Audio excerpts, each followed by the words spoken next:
Mo kí gbogbo wa nílé lóko lẹ́yìn òdì mo kí wáyé kọ́ Akoba ojú ọjọ́ ṣe rí mo kẹ́yìn ìyá mo kẹ́yìn bàbá mo kẹ́ ẹ̀gbọ́n mo kẹ́ àbúrò èmi ọmọ yẹn lólùfẹ́ yín ayé ọpẹ́ yọ ṣé ẹ lọ́tẹ̀ sí náà ní agbára lọ́wọ́ Ọlọ́run ayé ọpẹ́ máa yọ fún wa lórí ọmọ lórí ìdáwọlé wa òun láyé ọpẹ́ máa fi máa yọ èwo ni mo mú wá fún wa lọ́jọ́ títí òní níbi kájọ ṣe àgbéyẹ̀wò Yorùbá ni mí Yorùbá ni ìran mi adúpẹ́ lọ́wọ́ ẹ̀yin ìyá ẹ̀yin bàbá ẹ̀gbọ́n àti àbúrò tẹ́ ẹ̀ rí ọ̀rọ̀ tó wà nílẹ̀ yìí tẹ́ ẹ̀ rí gẹ́gẹ́ bíi wípé ọ̀rọ̀ ẹ̀sìn tẹ́ ẹ̀ rí gẹ́gẹ́ bíi wípé a fẹ́ fi dà nǹkan rú tẹ́ ẹ̀ rí gẹ́gẹ́ bíi wípé ẹ̀tọ́ èmi àti yín tẹ́jẹ̀ wá rí gẹ́gẹ́ bíi wípé ẹ̀yin náà ò fẹ́ kó jẹ́ wípé mi mọ bí mo fẹ́ gbé ọ̀rọ̀ yẹn kalẹ̀ gbogbo òbí ló máa ń gbàdúrà wípé Ọlọ́run jẹ́ kí àwọn ọmọ mi Ọlọ́run jẹ́ kán lókìkí kán nímọ̀ ìmọ̀ ìjìnlẹ̀ kán ní jù mí lọ Ọlọ́run má jẹ́ káwọn ọmọ mi dúró sójú kan náà Ọlọ́run má jẹ́ kán takú sójú kan náà Ọlọ́run má jẹ́ kán takú sí ojú kan náà ọ̀rọ̀ yẹn lọ síbi wípé nínú ayé tá wà yìí ní ìgbà ayé bàbá tiyín ẹ̀yin bàbá wa yìí nígbà ayé bàbá titi yín èèyàn mélòó ló ń kàwé bọ́n ṣe ń kàwé láyé ìgbà tẹ̀yìn ẹ̀yin bàbá 70 ẹ̀yin bàbá 60s plus ẹ̀yin bàbá 80 bàbá tí ẹ̀yin ni mo ń sọ o bàbá tó bí ẹ̀yin ti 60 bàbá tó bí ẹ̀yin bàbá tí yín ni o ká má wá sọ wípé bàbá tí wọn am I communicate am I ṣé mò ń communicate ọ̀rọ̀ yẹn ó lè má ti yé yín bọ̀ ọ̀nà bíi tí mò ń gbé gbà yẹn ṣé ẹ ti ń grab your copy yes nígbà ayé àwọn bàbá yẹn èèyàn mélòó ló kàwé bíi ti àwọn bàbá tí yín mo ti ń sọ bàbá generation méjì nsìn kó tó wá kan títí yín a dẹ̀ ní kí àwọn ọmọ wa kán ṣoríire kán ní làákàyè kán ní ìmọ̀ ju àwa lọ kí wá padà sí orí àwa ẹ̀yin sì tẹ́ wá jẹ́ bàbá wa àti ẹ̀yin tẹ́ jáǹtì fún àwa ẹ̀yin tẹ́ jẹ́ brọ́dà sí àwa onílàákàyè ni mo bá sọ̀rọ̀ pé nígbà ìwé tẹ̀yin wá kà ń gbà yẹn o ẹ̀yin tẹ́ tún bí àwa yìí ń sè ni o ṣe mọ̀ pé a ti bẹ̀ lórí bàbá tiyín àti bàbá tiwọn ìwé tẹ̀yin wá tí bàbá tiyín kà ń sìn àti ìwé tẹ̀yin kà báwo ni ìyàtọ̀ ẹ̀ ṣé mọ̀ ju bàbá yín lọ ni ṣé lóye ju bàbá yín lọ nígbà yẹn ni ṣé ojú yín tún là ju ti bàbá yín lọ àti ìyá yín lọ ńgbà yẹn ni ṣé bẹ́ẹ̀ ni tàbí bẹ́ẹ̀ kọ́ ó níbi tá à ń gbéra wa lọ. ká ṣẹ̀ṣẹ̀ tó wá sọ àwa ọmọ ìsìn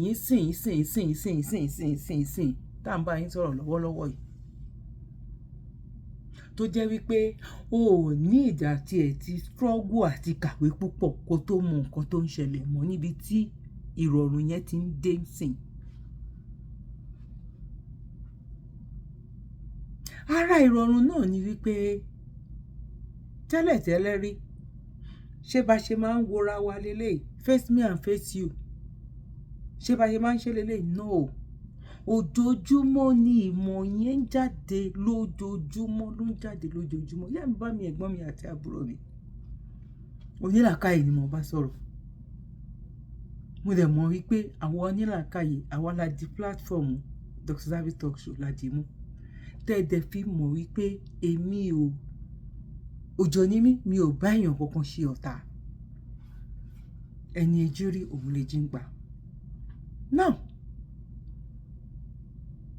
ká wá sọ àwọn ọmọ táwa bí ń sìn ẹ máa ní kí ni story tán tí mò ń fà lọ ká wá sọ àwọn ọmọ táwa bí ń sìn káwọn èèyàn kan wá máa dìde wípé wọ́n gbé nǹkan kan wá fún àwọn ni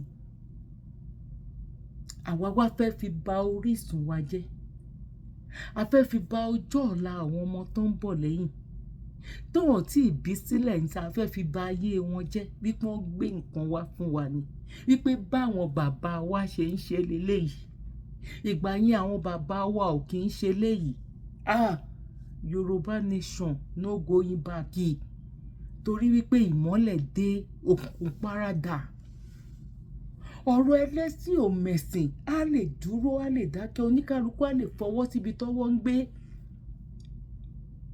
èmi tí n bá jẹ́ kìrìsìtẹ́nì mi ò gbọ́dọ̀ òfin máa dè mí pé mi ò gbọ́dọ̀ ní mùsùlùmí lára mùsùlùmí ò gbọ́dọ̀ ní kìrìsìtẹ́nì lára kìrìsìtẹ́nì ò gbọ́dọ̀ ní olórìṣà lára pásítọ̀ ò gbọ́dọ̀ ní olórìṣà lára lóníkálukú máa ṣe nírọ̀rùn tá a dẹ̀ tún máa mọ nǹkan tó ń jẹ́ ọba tá a máa mọ nǹkan tó ń jẹ́ kábíyèsí tá a máa mọ nǹkan tó ń jẹ́ ìjòyè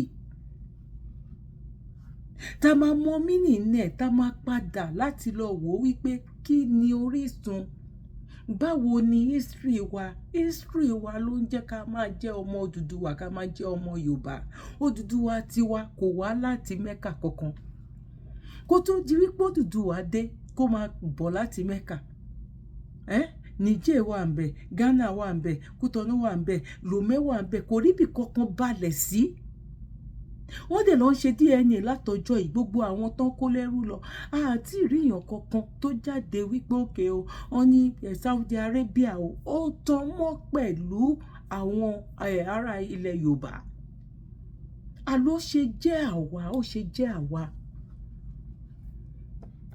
ó ṣe jẹ́ àwa nìkan la máa ń wá familiarity la máa ń ṣe attachment tí ò bá jẹ́ wípé ó hàn gbègedegbe ni púpọ̀ nínú àwọn ọmọlẹ̀ Yorùbá gangan ni because Yorùbá ló ní àrùn yẹn lára jù á sọ wípé òun tán mọ́ ìyá Ṣàlí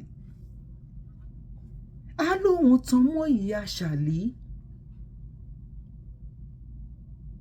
á kí bàbá wa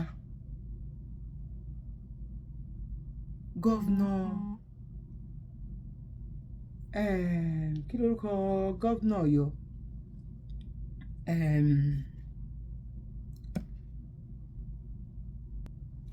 akí bàbá wa Ṣèyí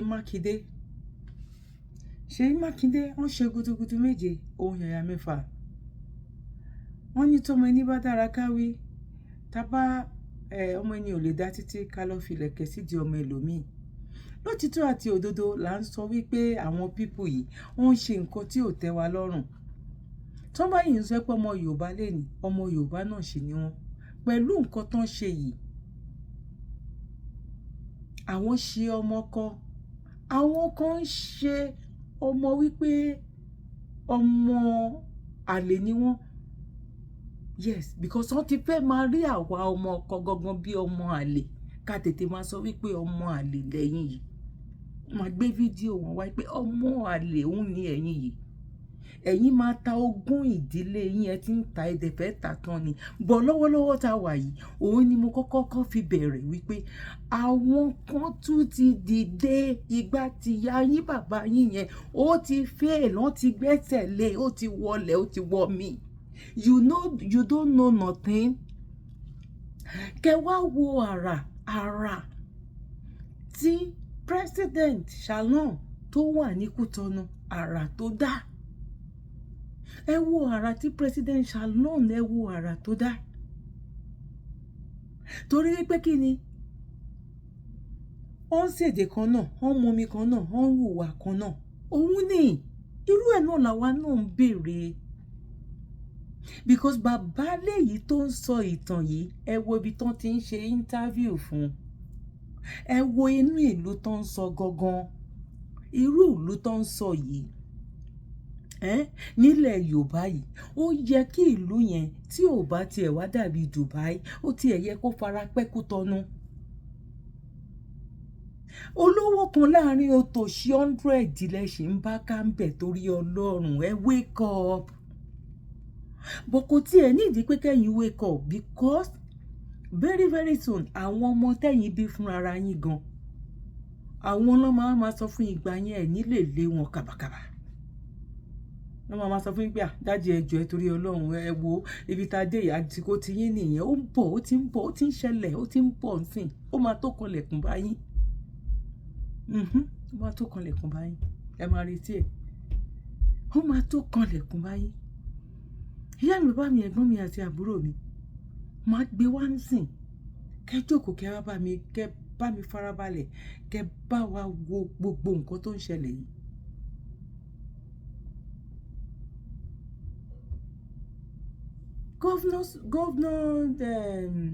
Governor Ìbàdàn, Ọ̀yọ́ State, tó ń fi lọ bá bàbá wa wípé òkè ta lóyè yìí tọ́ sí. Ìyẹn lẹ máa mọ̀ wípé ariwo wa ti ń lọ òkè wípé wake up, ariwo tá ń pa. Ọmọ Yorùbá, ẹ jẹ́ ká jí. Wọ́n wá kó wa lẹ́rú ni. Wọ́n dẹ̀ rán ara wa tira wa ni.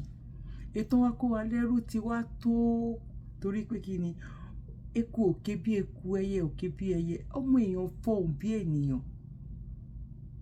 Àti máa jọba lórí gbogbo aráàlú, kẹ́ wá sọ gbogbo everything títí yẹn. Àsìkò ẹ̀ tí ó ti ń lọ òpin.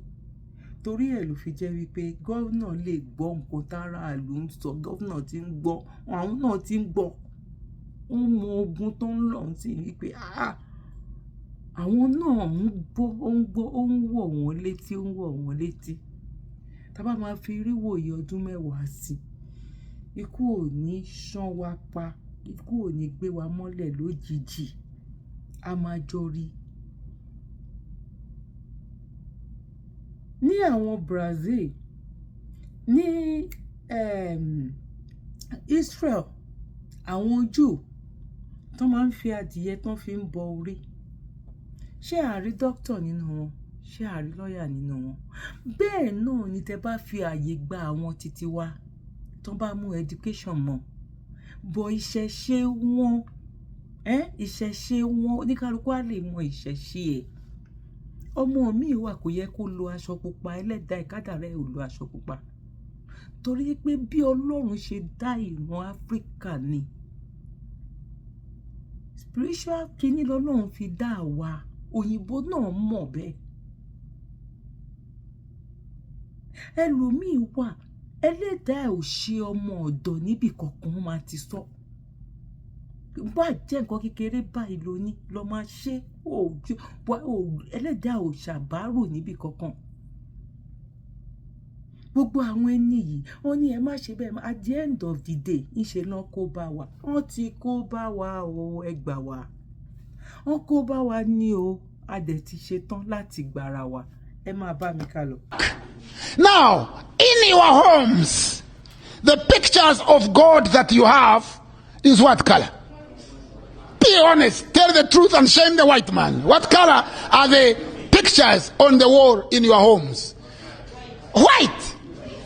And what color then is the devil? So if I kill all of you, I have fought the devil, won't I? Is that not, does it make sense? If I am a Christian, and they say onward Christian soldiers, if I am a soldier of Christ, my job is to fight the devil. What does the devil look like? Isn't it black? When you go in a military college, the sabao, when you are learning how to shoot, the target practice is what kind of head? It's a black head. So it is no wonder that black people hate themselves. Because every time you see God, you are not thinking of your sister or your mother or your uncle. You are not thinking of Kiurankuba as looking like God. No. You are thinking that somebody else, not you, looks like God and you look like the devil. And most of the time, if I look like the devil, I am told I'm a devil, then I act like a devil. I don't want to disappoint people. People thinking that, I'm a wonderful person. They've called me a devil. Let me try to live up to the part. That's what psychology says. But I'm here to tell you today, number one, that when God created the world, there were no white people at all. There were no Chinese. There were no Indians.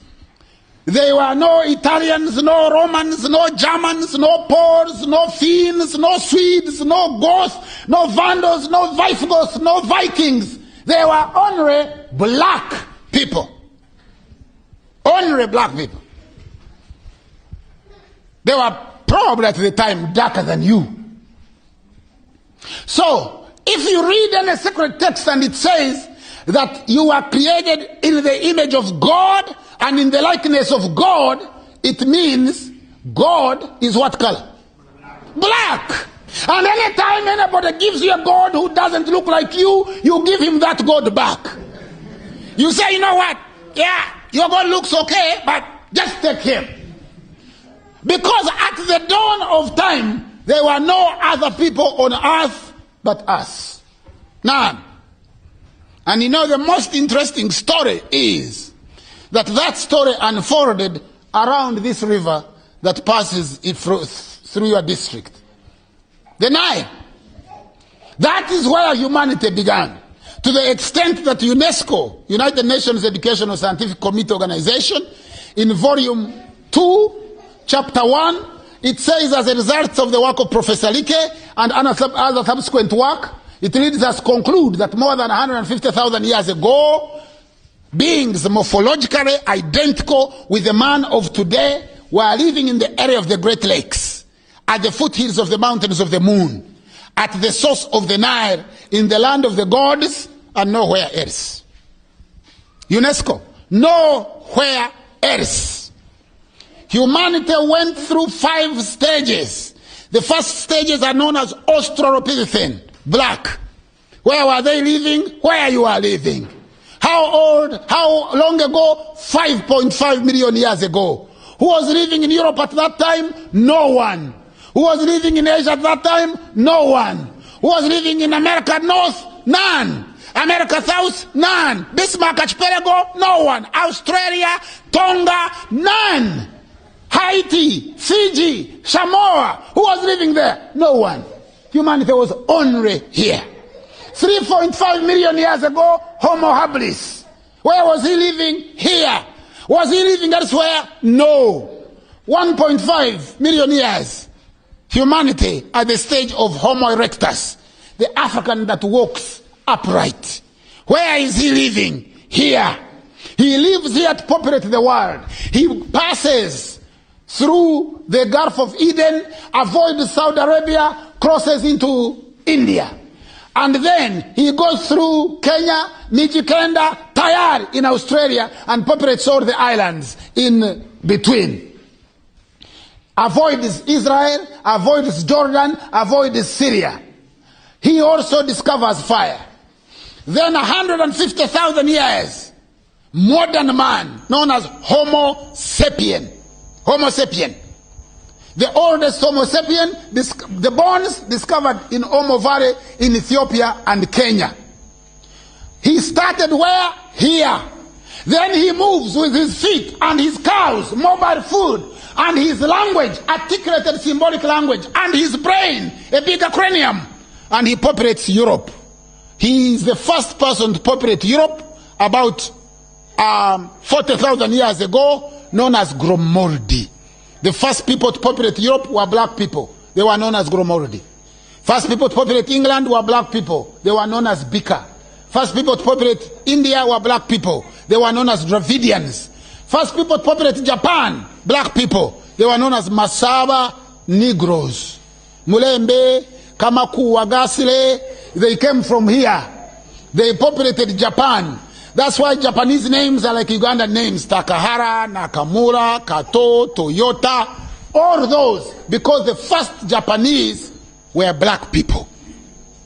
In ancient time, the whole world belonged to the black man, the black woman. You are the people that populated the world. You are the people that gave birth to everybody else.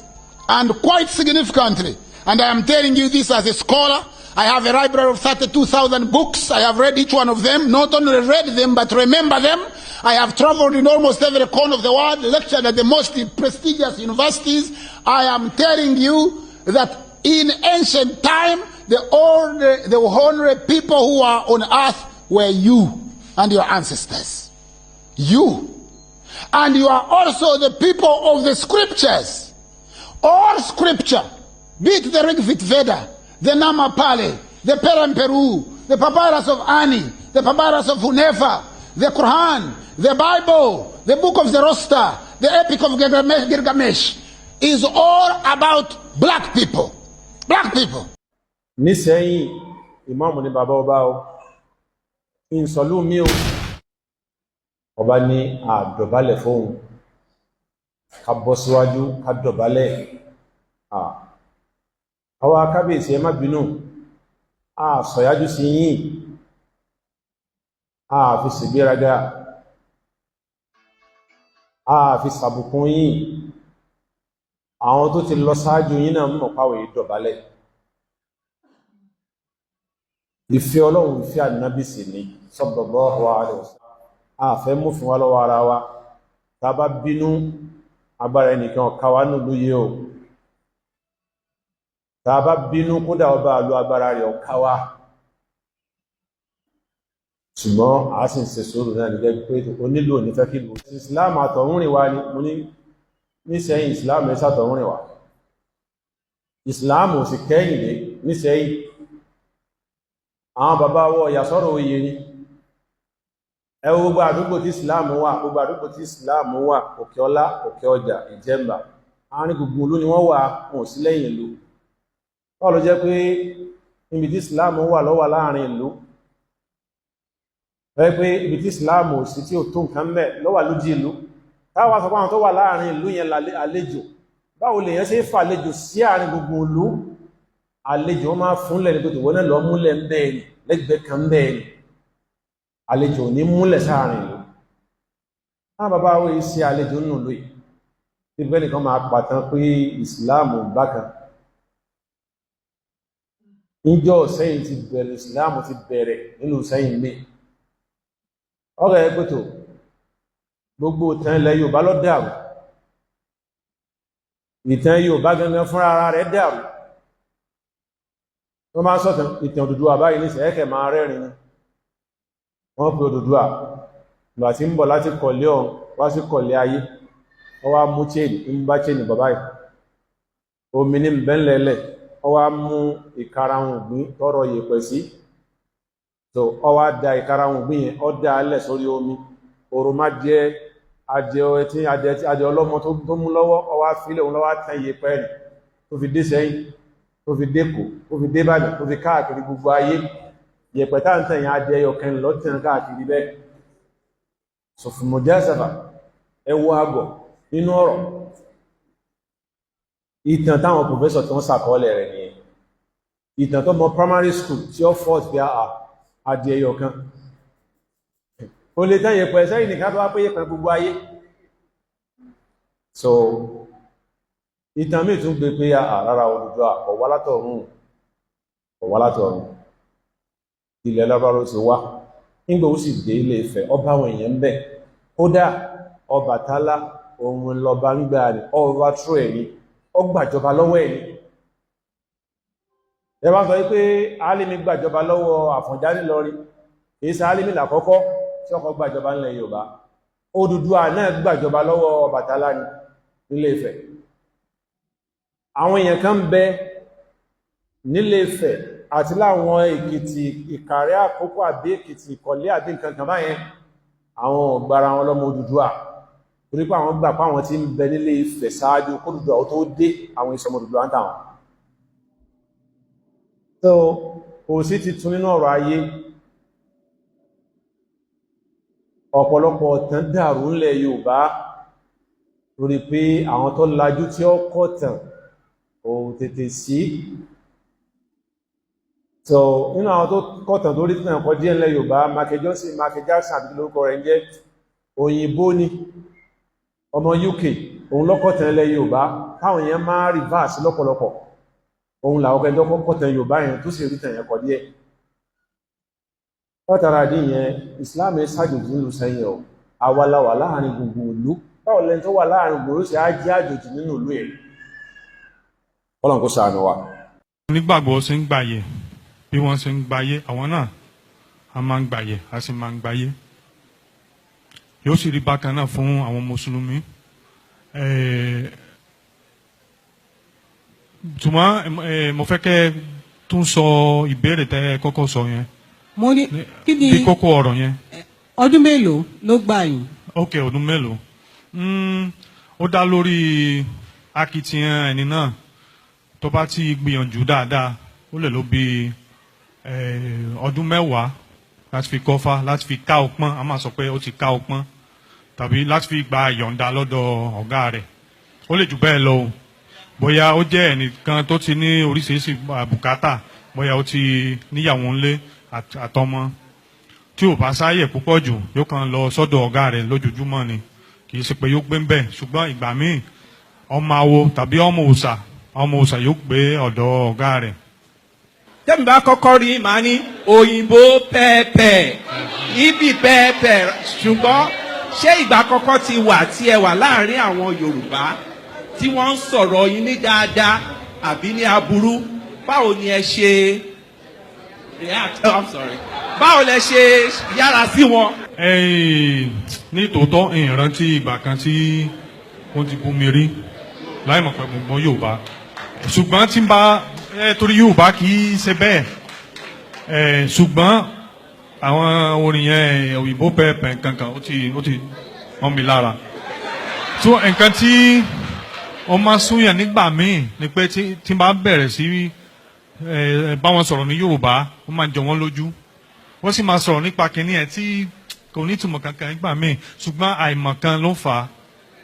Kí lẹ ṣe rò pé àwa ọmọ Yorùbá ẹ̀sìn tí àwọn bàbá wa ń ṣe, wọ́n lo ẹ̀sìn ìlú bòmíì, wọ́n pè ní ẹ̀sìn ìgbàgbọ́, wọ́n wá mú ẹ̀sìn ilé tiwa, wọ́n sọ pé ẹ̀sìn ìbílẹ̀. Ṣé ẹ̀sìn tiwa yẹn ṣé ẹ rò pé ó dá bí wọ́n ṣe ń fojú wò pé kì í ṣe ẹ̀sìn ìgbàgbọ́ ni? Àbí ìgbàgbọ́ yẹn kì í ṣe ìgbàgbọ́ nípa Elédùmarè náà ni? Kí ni nǹkan tí ẹ fi lè gbà wá ní ìmọ̀ràn láti jẹ́ kí àwọn tí wọ́n ṣe ẹ̀sìn tó wá láti ilẹ̀ ibòmíì tí wọ́n dẹ̀ gbò tiwa mọ́lẹ̀ tó wá dá padà tó wọ́n pe èṣù táwọn ò ní Satan? Torí nílẹ̀ Yorùbá wa bá a ṣe kọ́ nínú ìtàn, kò sí kan tó jẹ́ Satan àwọn ò ní. Ìránṣẹ́ Elédùmarè ni Satan yẹn, ó dẹ̀ máa ń lò fún nǹkan tó bá fẹ́ lò fún ni. Ọ̀rọ̀ náà ó ṣòro díẹ̀ torí ó dà pé ìbéèrè 3 lè bẹ́ẹ̀ lójú kan náà, ṣùgbọ́n láti wá dá yín lóhùn, mi ò mọ ẹni tó sọ Christianity di ìgbàgbọ́, mi ò mọ ẹni tó pẹ́ bẹ́ẹ̀. Bóyá àwọn òyìnbó ni, bóyá àwọn Yorùbá ni, èmi ò mọ̀ o. Ẹni tí mo lè sọ ni pé nínú ẹ̀sìn òrìṣà, ẹ̀sìn àbáláyé, a ní gbàgbọ́ nípa Elédùmarè tàbí òrìṣà, a ní ìgbọ́kànlé. So ó yàtọ̀ sí ìgbàgbọ́. Ìgbọ́kànlé ni a ti mọ̀ pé Olódùmarè ó wà. Àwọn òrìṣà òjíṣẹ́ Olódùmarè ni wọ́n. Nípa Èṣù òjíṣẹ́ kan nínú àwọn òrìṣà ni, òjíṣẹ́ Olódùmarè ni. Ṣùgbọ́n ó jẹ́ bí nǹkan tá lè pè ní contractor. Tó bá sọ fún contractor kan bóyá ó fẹ́ kọ́lé kan, ó sọ pé ọ̀dà ẹ bá ń kọ́lé báyìí ni mo fẹ́ kó o kọ́ ọ. Yóò sọ fún ọ wípé tá bá ṣe bẹ́ẹ̀ o kò ní pẹ́ tó fi wó. Ṣùgbọ́n tí mo fẹ́ náà ọ̀dà màá ṣe, ẹ ṣáà fún mi lówó tèmi, yóò ṣe. Ṣùgbọ́n ó ti kìlọ̀ fún ọ wípé kíní yẹn kò dáa. Èṣù náà ni, bí ọlọ́pàá ló jẹ́. Èṣù kìí ṣe Sátánì, kò sí nǹkan tó rí bẹ́ẹ̀ lẹ́sìn àbáláyé. There are 2 Eshu in Yoruba spirituality. There's one called Eshu Ebita, and there's one called Eshu Láàlú Òkìrí-òkò, Láàróyè Onílé Oríta. The difference, Eshu, the messenger, is what he is talking about, not quote unquote the devil. Anybody familiar with a place called Ojuelegba in Lagos? Ojuelegba means Ojuelegba. Elegba is Eshu Láàlú Òkìrí-òkò. That is where they worship it in Lagos. Before the colonial era and a lot of Yoruba towns stopped that worship of Eshu. It's not the devil that is being worshipped. I just want to make that clarification. Next question. Àwọn òbí kan wà tí wọ́n bí nílẹ̀ Yorùbá tí wọ́n wá sílùú òyìnbó tí wọ́n bímọ síbí tí wọ́n fi èdè Yorùbá tí wọ́n fi Yorùbá ìbílẹ̀ Yorùbá tí wọ́n fi kọ́ ọmọ wọn láti kékeré. Ìmọ̀ràn wo ni ẹ lè fi yé lè fún àwọn òbí náà láti jẹ́ kó mọ̀ pé kò sí ní èdè wa ó ṣe pàtàkì nínú ayé àwa ọmọ wọn because a lè má nídìí ẹ̀ a lè má nídìí ẹ̀ ní ìsìn àmọ́ tó bá dọjọ́ iwájú a máa ní ìwúlò náà because àwa náà a máa bímọ tiwa tí àwọn òbí wa ò bá fi kọ́ wa láti lẹ̀ tá bá máa dàgbà a máa gbàgbé ẹ̀ ni. Ìkejì ni pé kí ló mú yín pàtó tẹ́fi ní Yorùbá yìí ni mo fẹ́ kọ́ mo fẹ́ mọ̀ tí mo fẹ́ mọ̀ gbogbo nǹkan pa ẹ̀. Bóyá ìdáhùn mi yóò dáhùn sí àwọn ìbéèrè méjì tẹ́sẹ̀sẹ̀ béèrè yìí. Ṣe rí àwọn ẹbí mi wọ́n wá láti Puerto Rico so láti kékeré mo ti ń gbọ́ Spanish àti Gẹ̀ẹ́sì nínú ilé. Nísìnyí mo wá gbọ́ èdè mẹ́rin Portuguese àti Yorùbá. Ìyẹn gbọ́ Yorùbá tó Gẹ̀ẹ́sì o ṣùgbọ́n mo rò pé bóyá mo gbìyànjú díẹ̀. Àwọn ọmọ kéékèèké ló ṣe kókó ká kọ́ wọn torí ọpọlọ wọn wọ́n lè gba èdèkédè tó bá wà tá bá ti dàgbà yóò sọ̀rọ̀ díẹ̀ fún wa ṣùgbọ́n ọmọ kéékèèké bí mo ṣe gbọ́ èdè mẹ́rin èèyàn lè gbọ́ èdè mẹ́fà mẹ́wàá àti jù bẹ́ẹ̀ lọ. Nǹkan tí mo rí ni pé àwọn cartoons nǹkan tá pè ní àwọn àwòrán tá pè ní cartoons ìmọ̀ bóyá ó ní ọ̀rọ̀ kan ní èdè Yorùbá fún cartoons tó bá wà kẹ́ sọ fún mi ìmọ̀ ìgbọ́rí. Ṣùgbọ́n cartoons ó ṣe pàtàkì tó ó máa ń jẹ́ bí nǹkan tí ó máa ń jọ wọ́n lójú yóò sì máa wò wọ́n ò ní fẹ́ dìde láti ibi tí wọ́n wà. So cartoons ó ṣe kókó láti fi kọ́ àwọn ọmọ wa nípa èdè Yorùbá pàápàá jùlọ gbogbo nǹkan tá pè ní àṣà. Téèyàn bá kú ní California tó bá ṣe díẹ̀ wọ́n ní wọ́n rí ẹni yẹn ní Maryland. Nǹkan tá pè ní àkúdà ni. Ṣé òtítọ́ ni àbí kò rí bẹ́ẹ̀? Ṣé rí orí ó jẹ́ bí ìgbàgbọ́ nínú ẹ̀sìn àbáláyé àti àwọn ìtàn àtẹnudẹ́nu. Àkúdà ó jẹ́ wípé ẹnìkan tí ò kú ní pàtó ọjọ́ tó yẹ kó ti kú. Ìpín tó mú wá sáyé látọ̀run ó gbọ́dọ̀ dópin. Tí ó bá ṣe gbogbo nǹkan tó ti wá sáyé láti fi ṣe bóyá ẹ̀mí rẹ̀ yóò bọ́ síbòmíì láti fi parí nǹkan tó wá ṣe láyé. Ṣé àṣà nìyẹn ni àbí ẹ̀sìn? Torí ó lè má jẹ́ ọ̀rọ̀ ẹ̀sìn ká má ṣe àdàlúdàpọ̀ ẹ̀sìn mọ́ àṣà. Wọ́n papọ̀ ni. Wọ́n papọ̀ ni. Wọ́n papọ̀. Ó dáa. Ẹ ṣe ẹ sọ fún wa orúkọ ìbílẹ̀ tẹ̀ ń jẹ́. Ok wọ́n pọ̀ díẹ̀ ṣùgbọ́n Àìkúlọlá. Àìkúlọlá. Ìwíndárà. Ìwíndárà. Ọ̀jẹ́níyì. Ọ̀jẹ́níyì. Fáwẹ̀yìmí. Fáwẹ̀yìmí. Àlàmú lóríkì mi. Àlàmú òun ni oríkì títí wọn. Ẹ ṣé o. Àwọn ẹlẹ́bọ làkọ́kọ́. Àwọn ẹlẹ́bọ ìsìláàmù ọ̀bẹ bọdé Ṣakí. Ìsìláàmù ọ̀bẹ bọdé Ṣakí. Ìsìláàmù ní bẹ́ ń Ṣakí ẹbọ ẹ̀sẹ̀ bá alálejò. Bàbá ènìyàn tún yé mi dáadáa o. Bẹ́ẹ̀ ni. Ìsìláàmù ní bẹ́ ń Ṣakí. Ní bẹ́ ń Ṣakí kò ṣẹbọ ẹbọ ẹ̀sẹ̀ dé bá alálejò. Bọ́bá yẹ pé bọ́mbà ń bẹ ni yóò ló ṣàkan gbòógì tọ́kẹ̀rẹ̀ Ṣakí ọmọ ọ̀sìn.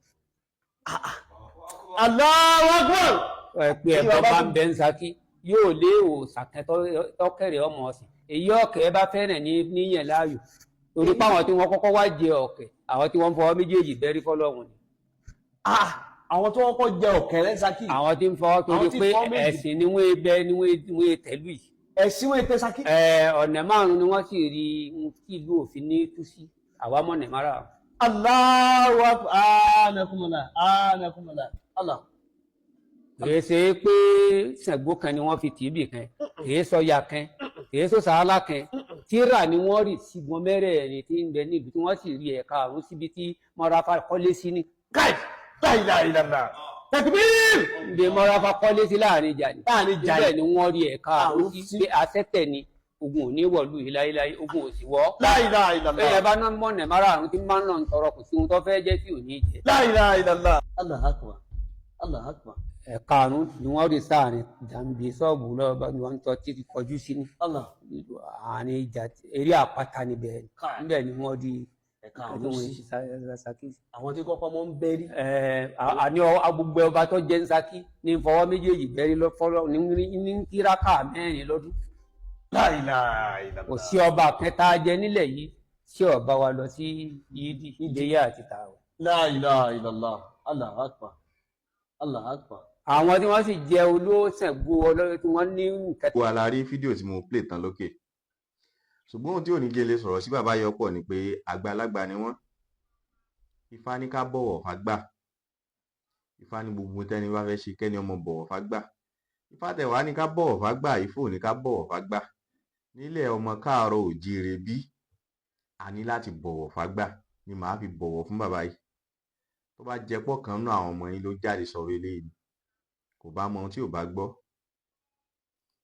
Ifá ní bàbá wọn kú wọn ò jogún ọkọ́, ìyá wọn kú wọn ò jogún àdá, ẹ̀gbọ́n wọn kú wọn ò jogún àkísà fi ń bora.